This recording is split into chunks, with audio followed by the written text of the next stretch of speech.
Human is condemned to be free. Manusia dikutuk untuk bebas. Menurut Sartre, kebebasan adalah kutukan. Kebebasan bukan anugerah, tapi kutukan. Karena bersamaan dengan kebebasan, datang tanggung jawab penuh atas hidup kita sendiri. Tidak ada Tuhan yang memberi kita takdir. Tidak ada sistem yang sah untuk kita ikuti. Kita sendirilah yang harus menentukan siapa diri kita dan bagaimana kita akan menjalani hidup ini. Filsafat Sartre lahir dari dunia yang berantakan, dari perang, penindasan, kekosongan modernitas, hingga keputusasaan manusia yang kehilangan fondasi spiritual. Video ini akan menyelami pemikiran Sartre, menelusuri karya-karyanya, serta mengungkap pengaruh radikalnya dalam dunia filsafat, sastra, dan budaya. Mulai dari drama No Exit yang menggambarkan neraka sebagai tatapan orang lain, hingga Being and Nothingness yang memetakan kesadaran manusia sebagai kekosongan di tengah keberadaan, semuanya mengundang kita untuk bertanya, apakah kita benar-benar hidup atau sekadar memainkan peran yang ditentukan oleh orang lain?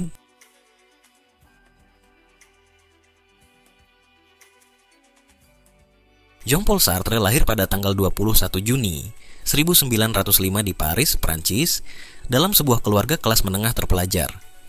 Ayahnya, Jean-Baptiste Sartre, adalah seorang perwira angkatan laut yang meninggal dunia saat Sartre masih bayi. Ibunya, Anne-Marie Schweitzer, adalah keponakan dari Albert Schweitzer, seorang teolog dan pemenang hadiah Nobel perdamaian. Sejak awal, Sartre tumbuh di antara dua pengaruh besar, disiplin militer dari ayahnya dan tradisi intelektual dari keturunan ibunya. Kematian ayahnya menjadikan Sartre seorang anak tanpa figur ayah. Ia tumbuh dekat dengan ibunya, yang ia gambarkan kelak sebagai teman bermain dewasa dalam masa kecilnya yang sepi. Lingkungan rumah yang didominasi perempuan dan buku membentuk pemikirannya, sekaligus menciptakan ruang kosong, kekosongan yang nantinya akan menjadi inti dari filsafatnya. Setelah beberapa tahun, ibunya menikah lagi dan Sartre pindah ke La Rochelle. Di kota itu, Sartre merasa terasing. Ia sering jadi bahan ejekan karena tubuhnya yang kecil, kacamata tebal, dan sikapnya yang berbeda dari anak-anak seusianya. Dari pengalaman ini menanamkan rasa keterasingan dan alienasi yang nantinya menjadi tema sentral dalam karya-karya filosofis dan sastranya. Pada tahun 1924, Sartre kembali ke Paris untuk melanjutkan pendidikannya, hingga akhirnya diterima di École Normale Supérieure, sebuah institusi elit yang menjadi tempat lahirnya banyak pemikir besar Prancis. Di sana, ia bertemu dengan tokoh-tokoh penting seperti Raymond Aron dan Simone de Beauvoir, mendalami filsafat dan mulai mengasah kemampuannya sebagai penulis, serta membaca secara obsesif. Ia dikenal sebagai mahasiswa yang cerdas namun keras kepala. Dalam suatu periode, Sartre begitu terobsesi dengan gagasan kebebasan mutlak sehingga ia hidup secara eksperimental, mengkonsumsi obat halusinogen, membiarkan pola tidurnya kacau, dan membaca secara obsesif. Ia menganggap hidup sebagai eksperimen filosofis itu sendiri. Dan yang paling penting, ia mulai mempercayai bahwa tidak ada Tuhan, tidak ada takdir, dan tidak ada hakikat manusia yang telah ditentukan sebelumnya. Semua harus diciptakan dari nol. Dalam sebuah surat, Sartre pernah menulis, "Aku ingin membuat dunia jelas bagi diriku. Aku ingin membuat dunia menjadi jelas untuk diriku sendiri." Selama masa kuliah, Sartre mulai tertarik pada fenomenologi, terutama setelah membaca karya Edmund Husserl. Ia merasa pendekatan Husserl memberinya cara untuk memahami pengalaman manusia secara langsung tanpa membawa asumsi atau teori dari luar. Dari pemikiran inilah gagasan-gagasan awal untuk karya besarnya, Being and Nothingness, mulai muncul. Pada akhir masa kuliahnya, Sartre telah menjadi seorang pemuda yang tak percaya pada otoritas eksternal, skeptis terhadap agama, dan sangat yakin bahwa eksistensi manusia adalah proyek yang belum selesai. Ia tidak ingin sekadar mengulang pemikiran orang lain. Ia ingin berpikir dari awal. Dan untuk itu, ia harus menjelajahi tidak hanya teks, tetapi juga kehidupan itu sendiri. Ketika Perang Dunia II pecah, Sartre terdaftar sebagai tentara cadangan. Bagi Sartre, perang bukan sekadar peristiwa historis, tapi juga ladang eksistensial, tempat di mana makna, pilihan, dan tanggung jawab diuji sampai batasnya. Pada tahun 1940, ia ditangkap oleh tentara Jerman dan menjadi tawanan perang selama 9 bulan di Trier, Jerman. Namun bahkan dalam penjara, ia tak berhenti berpikir. Ia menulis, berdiskusi dengan sesama tahanan, yang nantinya membangun cikal bakal filsafat eksistensialismenya. Pengalaman perang menjadi titik balik. Sartre menyaksikan secara langsung bagaimana dunia runtuh, negara-negara hancur, nilai-nilai lama tumbang, dan manusia didorong ke dalam situasi ekstrim, di mana pilihan harus diambil tanpa jaminan moral. Ia menyadari bahwa dalam kondisi paling brutal pun, manusia tetap memiliki kebebasan untuk memilih, bahkan jika hanya memilih bagaimana ia menghadapi penderitaan. Setelah dibebaskan dan kembali ke Paris, Sartre aktif menulis dan mengajar, dan mulai memperkenalkan kepada dunia gagasan bahwa manusia adalah makhluk yang dikutuk untuk bebas. Tidak ada Tuhan, tidak ada esensi manusia yang tetap. Kita eksis lebih dahulu, lalu baru kita bentuk diri kita lewat tindakan dan pilihan. Gagasan ini pertama kali ia sampaikan secara luas dalam esainya yang terkenal, L'existentialisme et un humanisme, yang terbit pada tahun 1946. Dalam esainya, Sartre membela eksistensialisme dari tuduhan bahwa aliran ini bersifat nihilistik atau terlalu pesimis. Sebaliknya, ia menegaskan bahwa eksistensialisme justru merupakan filsafat tentang tanggung jawab. Jika Tuhan tidak ada, maka manusia tak bisa lagi bersembunyi di balik alasan seperti takdir, warisan genetik, atau pengaruh budaya. Setiap pilihan dan tindakan ada di tangan kita sepenuhnya. Man is nothing other than what he makes of himself. Manusia tidak lain adalah apa yang ia buat dari dirinya sendiri, tulis Sartre. Kalimat ini menjadi semacam semboyan utama dalam filsafatnya. Dalam perang, Sartre melihat bahwa manusia bisa menjadi monster atau pahlawan, bisa tunduk atau memberontak, semua tergantung pada pilihan, bukan kodrat. Pengalaman masa perang juga mengubah sikap politiknya. Ia menjadi lebih terbuka terhadap perjuangan sosial dan revolusi, terutama setelah melihat bagaimana ideologi totaliter bisa menghancurkan martabat manusia. Walau Sartre tidak pernah menjadi anggota Partai Komunis secara resmi, ia menunjukkan simpati besar terhadap perjuangan kaum proletar dan negara-negara terjajah. Sartre tidak membangun filsafatnya hanya dari pemikiran. Ia menyusun filsafatnya dari pengalaman nyata. Kesendirian yang ia rasakan sejak kecil, ketakutan di medan perang, hingga rasa lapar dan keterasingan saat berada di penjara. Dalam kekacauan dunia, ia menemukan bahwa satu-satunya landasan yang bisa diandalkan adalah kebebasan itu sendiri. Dari kebebasan itulah lahirlah karya filsafatnya yang paling berpengaruh, Being and Nothingness. Buku ini menjadi upayanya untuk menjelaskan secara sistematis apa artinya menjadi manusia di dunia yang tak memiliki arah atau tujuan yang pasti. Diterbitkan pada tahun 1943, Being and Nothingness adalah karya filsafat terbesar Sartre dan juga salah satu yang paling sulit dipahami. Buku ini adalah eksplorasi fenomenologis tentang eksistensi, kesadaran, dan kebebasan. Sartre mengadopsi metode dari Edmund Husserl dan Martin Heidegger, tapi memberinya arah yang jauh lebih radikal dan personal. Tujuan Sartre bukan hanya memahami keberadaan atau being, tetapi juga membongkar bagaimana manusia menciptakan makna dari kekosongan. Dalam bukunya, Sartre membedakan dua bentuk eksistensi, being in itself dan being for itself. Being in itself menggambarkan segala sesuatu yang ada secara pasif dan tanpa kesadaran diri. Ini adalah dunia fisik, benda mati, yang tidak punya pikiran, perasaan, atau tujuan. Contohnya, batu, pohon, atau gunung. Mereka ada, tetapi tidak menyadari keberadaan mereka dan tidak memiliki keinginan atau tujuan. Sebuah batu tidak berpikir tentang dirinya atau masa depannya. Ia hanya ada. Sedangkan being for itself adalah kesadaran manusia.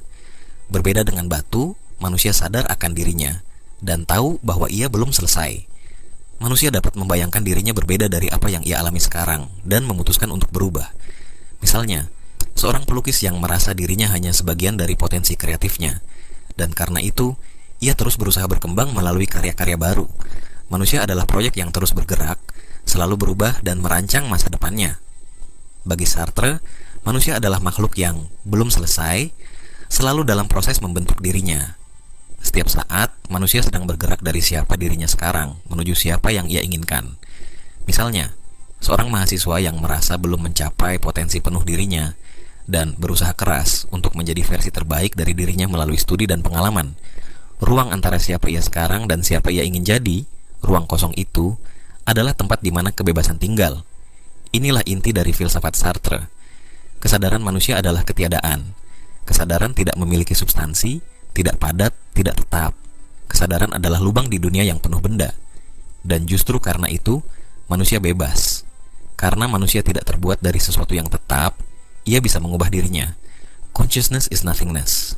But in that nothingness, there is possibility. Kesadaran adalah tidak ada. Tapi dalam tidak ada itu, terdapat kemungkinan. Tulis Sartre. Namun, kebebasan ini bukan sesuatu yang nyaman. Justru sebaliknya. Kebebasan radikal membuat manusia gelisah dan tidak tenang. Sartre menyebut perasaan ini sebagai nausea atau mual eksistensial. Ini adalah rasa hampa yang muncul ketika kita menyadari bahwa tidak ada pegangan objektif, tidak ada Tuhan, tidak ada aturan moral yang mutlak, dan tidak ada takdir yang mengarahkan hidup kita. Kita benar-benar bebas untuk memilih, tapi kebebasan itu datang dengan beban penuh. Setiap pilihan adalah tanggung jawab kita sendiri. Misalnya, seseorang yang memilih untuk meninggalkan pekerjaannya demi mengejar mimpi tidak bisa menyalahkan siapapun jika nanti gagal. Tidak bisa menyalahkan orang tua, lingkungan, atau nasib. Ia sendirilah yang memutuskan dan harus menanggung akibatnya. Disitulah mual itu muncul, saat kita sadar bahwa hidup ini sepenuhnya ada di tangan kita dan tak ada yang bisa dijadikan sandaran.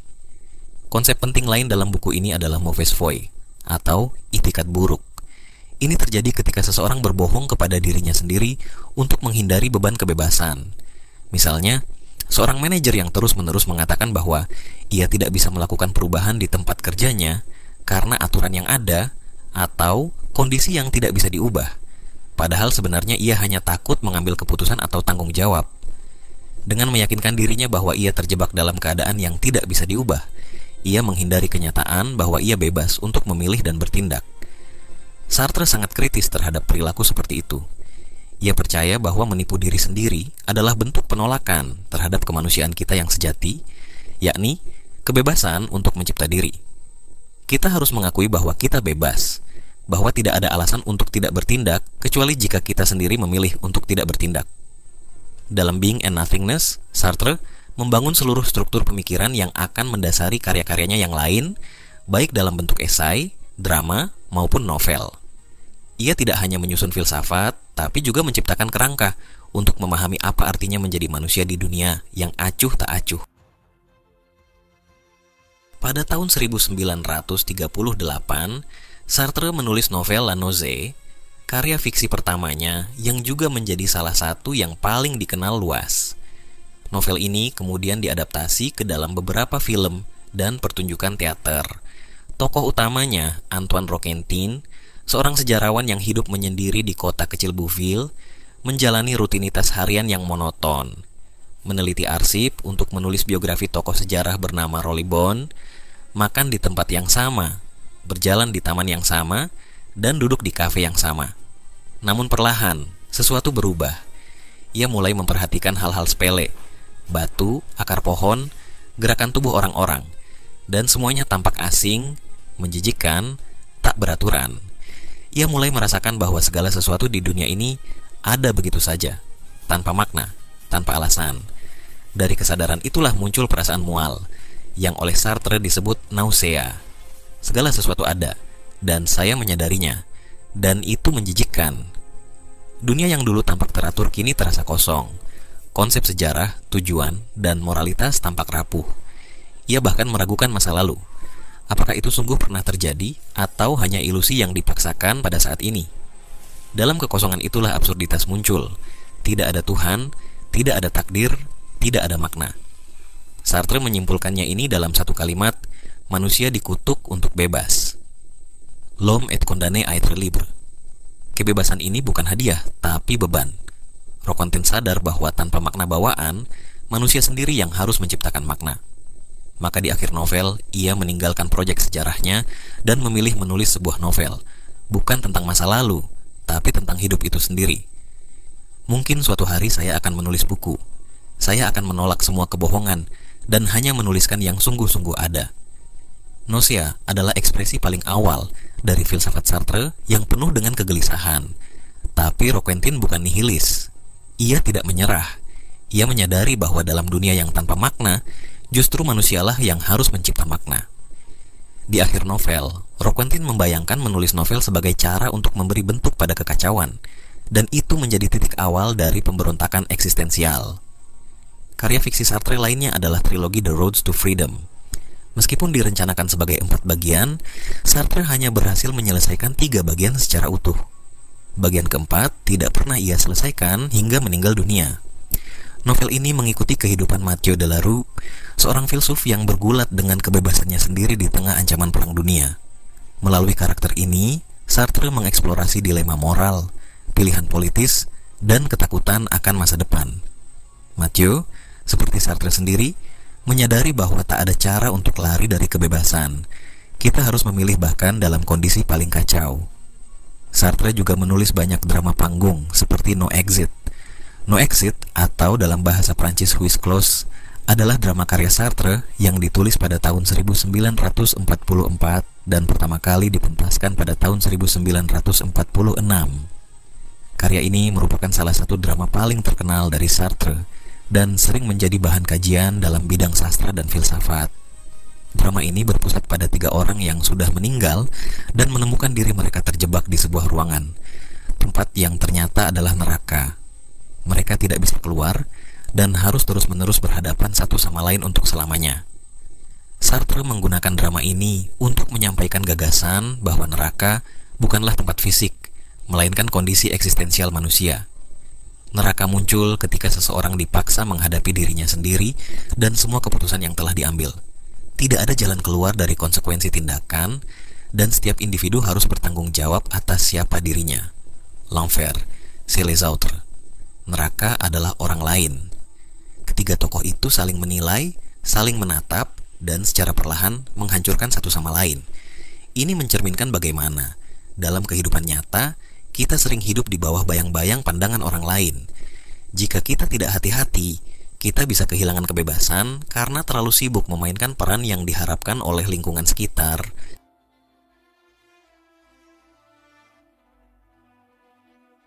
Setelah Perang Dunia II, Sartre menjadi figur intelektual paling berpengaruh di Prancis. Ia menolak menerima hadiah Nobel Sastra pada tahun 1964 dengan alasan bahwa seorang penulis tidak boleh membiarkan dirinya diubah menjadi institusi. Bagi Sartre, seorang penulis tidak boleh membiarkan dirinya dijadikan bagian dari institusi, karena hal itu berarti kehilangan kebebasan dan menjadi representasi kekuasaan yang justru sering dikritiknya. Ini bukan sekadar aksi simbolik atau bentuk pencitraan.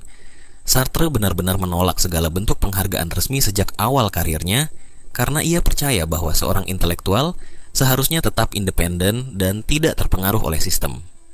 Sikap ini sejalan dengan pandangan Sartre bahwa filsuf atau penulis tidak seharusnya bersembunyi di balik gelar kehormatan atau posisi akademis. Ia harus hadir di tengah masyarakat, bahkan di tengah kekacauan, dan terlibat dalam konflik sosial secara langsung. Dalam esainya Qu'est-ce que la littérature? Apa itu sastra? Sartre menyatakan dengan tegas bahwa menulis adalah tindakan moral dan politis. Seorang penulis menurutnya tidak bisa netral. Ketika ia memilih kata, ketika ia membangun narasi, ia sebenarnya sedang mengambil posisi.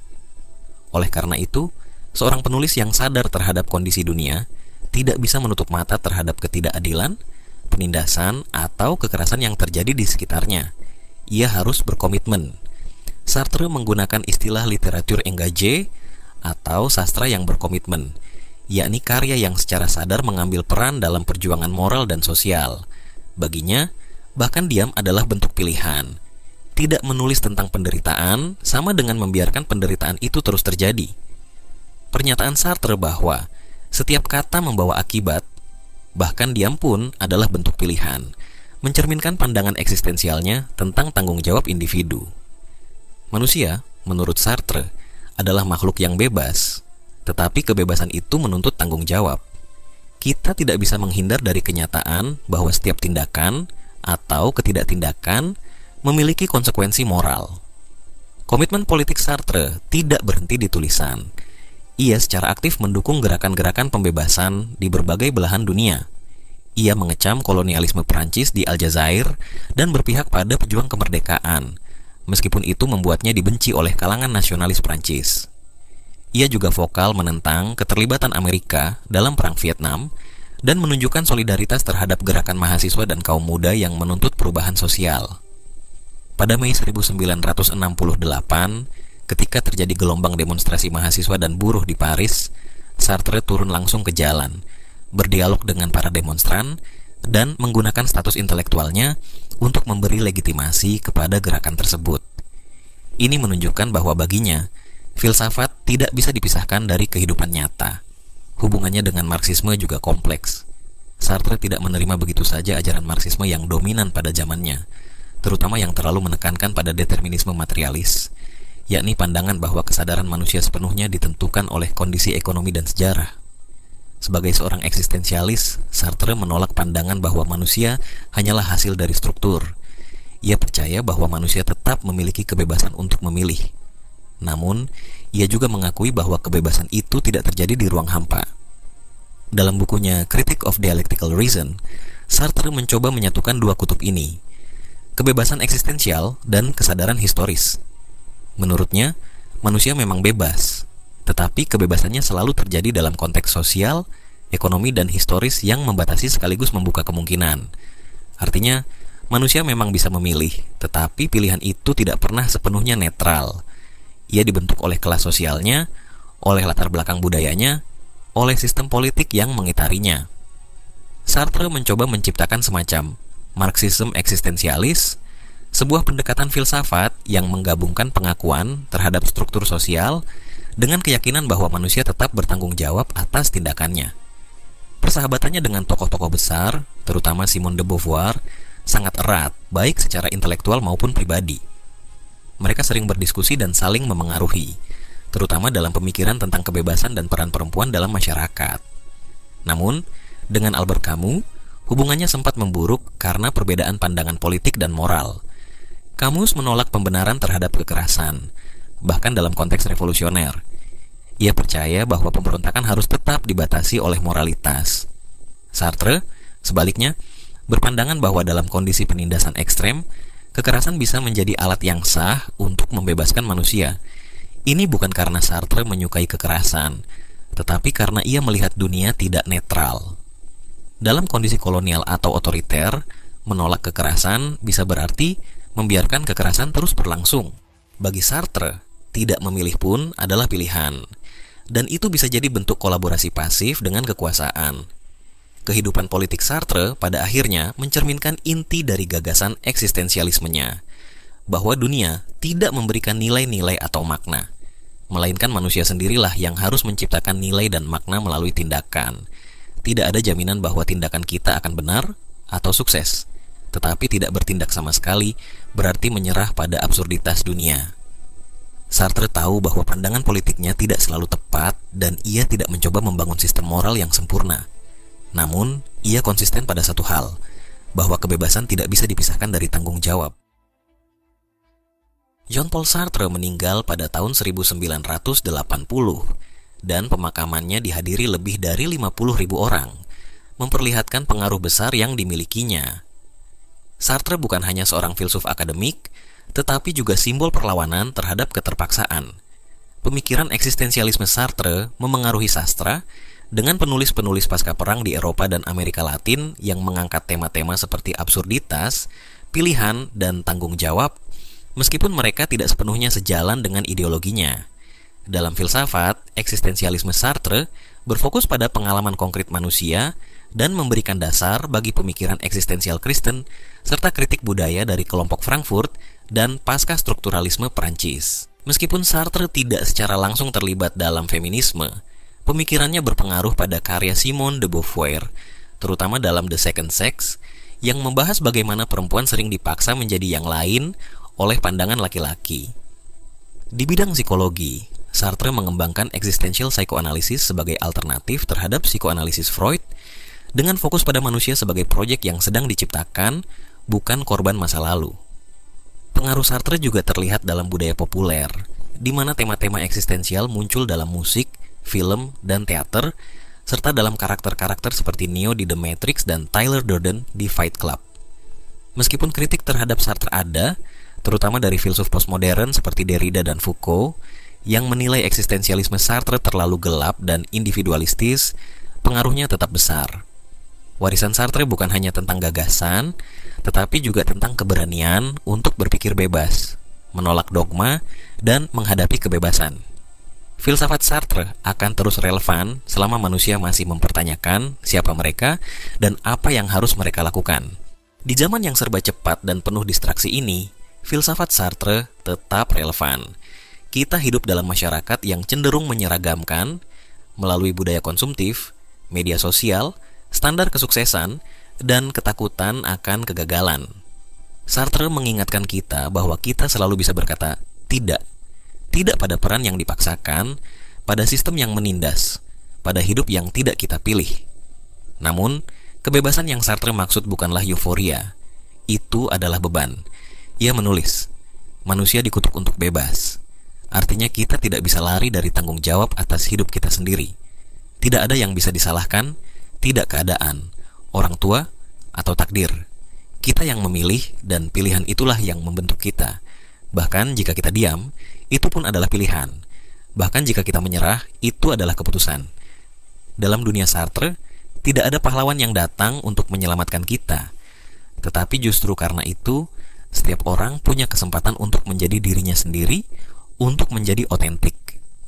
Otentik bukan menjadi luar biasa, tetapi tentang menjadi jujur pada apa yang kita yakini dan berani bertindak sesuai itu, meskipun dunia tidak menyetujui. Sartre juga mengajarkan pentingnya solidaritas. Meski menekankan kebebasan individu, ia memahami bahwa kita hidup bersama orang lain. Pandangan orang lain bisa membatasi kita, namun juga membuka jalan untuk pengertian. Kebebasan bukan egoisme. Ia menjadi nyata ketika kita memperjuangkan kebebasan orang lain. Kebebasan saya berhenti ketika kebebasan Anda terancam. Sartre tidak meninggalkan warisan fisik atau sekolah filsafat, tidak menciptakan sistem yang bisa diwariskan begitu saja. Namun, ia meninggalkan semangat untuk bertanya, menolak yang palsu, memilih dengan sadar, dan bertanggung jawab atas pilihan itu. Warisan terbaik dari Sartre bukan karena ia selalu benar, tetapi karena ia berani hidup dan berpikir jujur dalam dunia yang absurd. Kita mungkin tidak perlu menjadi Sartre, tetapi kita bisa belajar darinya satu hal yang penting: berhenti hidup dalam kebohongan dan mulai menjadi diri sendiri, sepenuhnya di dunia yang nyata. Di tengah dunia yang terus menuntut kita untuk menjadi seperti orang lain, aku belajar berkata tidak. Tidak pada hidup yang dipaksakan, pada suara-suara yang memadamkan keinginan sendiri. Sartre berkata, manusia dikutuk untuk bebas, dan kebebasan itu bukan kenyamanan, tapi beban. Bahkan diam adalah pilihan, bahkan menyerah adalah keputusan. Tak ada yang bisa disalahkan, semua kembali padaku. Aku tak butuh diselamatkan. Aku hanya perlu berani memilih, jujur pada diriku sendiri, dan hidup dengan kesadaran penuh. Tak harus luar biasa. Cukup menjadi aku, sungguh-sungguh aku, meski dunia tak paham.